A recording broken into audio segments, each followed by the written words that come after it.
Iran पर America ने हमला किया, उसके ठीक पहले पाकिस्तान अमेरिकी राष्ट्रपति डोनाल्ड ट्रंप को नोबेल पीस प्राइज देने की मांग कर रहा था। मैं कतर को वार्न कर रहा हूं बिकॉज कतर के अंदर वो पोटेंशियल मौजूद है और Qatar can be the next target of Israel. इसीलिए बेहतर यह है कि इंडियन से जान छुड़ाया जाए और स्पाइनेज एक्टिविटी के अंदर बहुत सारे इंडियंस पकड़े गए। डॉक्टर साहब, मैं एंटी वॉर हूं, मैं जंगों के हक में नहीं हूं, मैं अमन का दाई बनना चाहता हूं, मैं पीस को प्रमोट करना चाहता हूं। क्या वो फेस सेविंग करते रहे अपने वोटर को, अपनी आवाम को, वहां के लोगों को? अगर मालिक इनको एक रोटी फेंक दे ना, मालिक इनकी ओर एक रोटी फेंक दे, इनको ये गलतफहमी हो जाती है कि मालिक के साथ इनकी दोस्ती है। ये भी पाकिस्तानियों का बड़ा एक डायनेमिक है, बड़ा तगड़ा। उसने खाने पे क्या बुला लिया, इन्होंने ये सोचा कि नहीं अब तो हमारे रिश्ते ऐसे हो गए कि इंडिया को हम दीवार। अच्छा भैया, तुम कैसे इंडिया को दीवार पे लगाओगे? हमारा रिश्ता अमेरिका के साथ पैसे का है। और अगर कहीं खुदा ना खास्ता ईरान को शक हो गया और ईरान को लगा कि वाकई में हमने कुछ ऐसा किया है, तो वो अमेरिका और इजराइल को तो बाद में देखेगा, पहले तो आके आपको पता ही है हमारे कार के नीचे दो लगा के चला जाएगा। और चाबहार के अंदर जो ऑपरेशन हुआ है उसे बंद किया गया है। डॉक्टर साहब, चाबहार के अंदर तो इंडियन प्रेजेंस, ये जरा सुनिएगा what he is saying. By playing games with Donald Trump, they made a huge mistake, and President Trump acted last night. And I think the world today is safer and more stable than it was 24 hours ago. And a bunch of these countries putting out statements condemning us privately, they all agree with us that this needed to be done. They got to do what they got to do for, you know.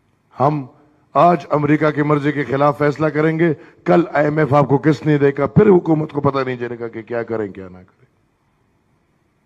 Next, क्योंकि यहाँ पे एक बड़ी बात की जाती है कि नेक्स्ट बारी जो है वो पाकिस्तान की है, अगली बारी पाकिस्तान है। और ईरान और अफगानिस्तान जो है ये बफर स्टेट्स हैं, इनकी जब इन्होंने इनको ठीक कर लिया तो ये फिर सीधा हमारे पास आएंगे। हमारी बात समझ रहे हैं? That is something you must understand. Pakistan एक फैसला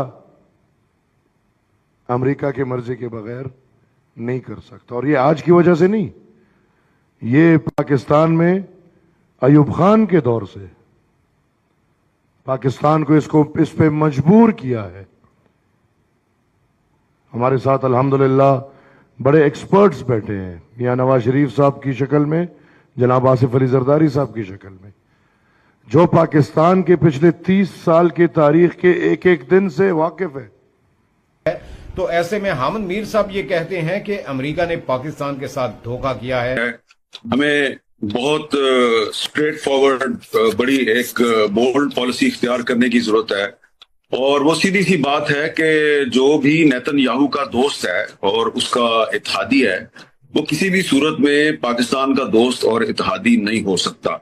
अब आप समझ गए होंगे मैं कहना क्या चाह रहा हूं कि मैं मोदी की तरफ तो इशारा कर नहीं रहा, क्योंकि मोदी साहब जो हैं वो भी तो नेतन्याहू के इत्तेहादी भी हैं, दोस्त भी हैं। पोटियों पे पड़ रहे हैं अमेरिका की, तो इनको तो फंसना था। मोदी जी ने उसको बुलाया गया, मोदी जी ने कहा मुझे नहीं आना, बात खत्म हो गई। लेकिन जब इसको बुलाया गया, ए मुनीर इधर आ, तो इसको जाना पड़ा नोबेल पीस प्राइज। तो उन्होंने कहा कि इसमें सबसे आसान चारा कौन सा होगा, सबसे आसान मुर्गी कौन सी होगी छीलने के लिए।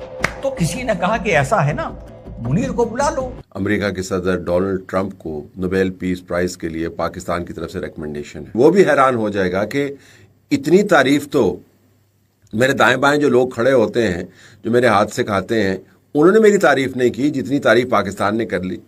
आप जानते हैं कि कल हमारे field marshal chief of army staff Pakistan